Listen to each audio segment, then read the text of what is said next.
So what would you call good pain? What would you call bad pain?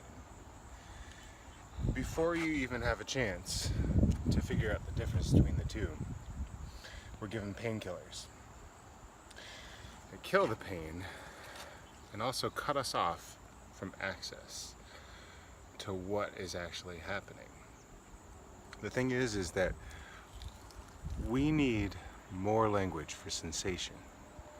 We don't have the words to describe our experience, and without the words to describe our experience, we can't differentiate what is kind of a useful type of sensation, a useful type of pain, maybe a healing type of pain. If you think about something like the way a wound might itch as it's healing, if you didn't know this was a natural part of the process, you might actually get a little bit concerned when that stage started happening.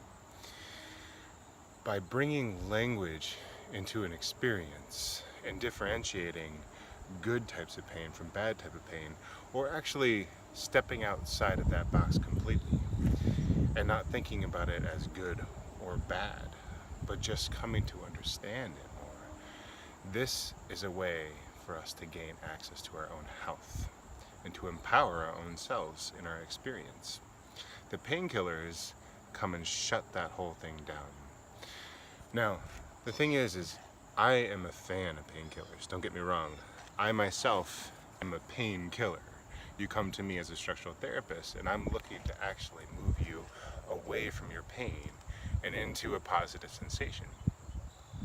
But I want to do this by coming into a greater understanding of it, not by shutting down the whole experience.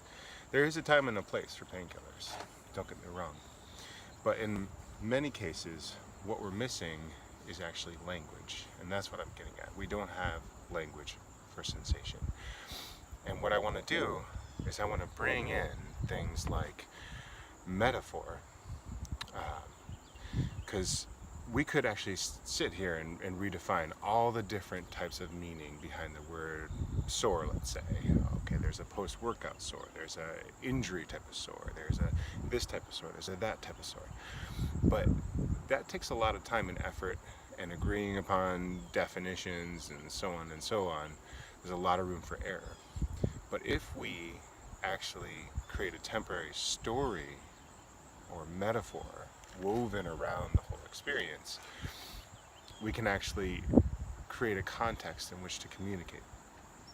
So that's why I do things like talk about stretching, like you're asking somebody to dance. So imagine you wouldn't sit across the room from the person and wish for it to happen. You would also not run up to them and push them over.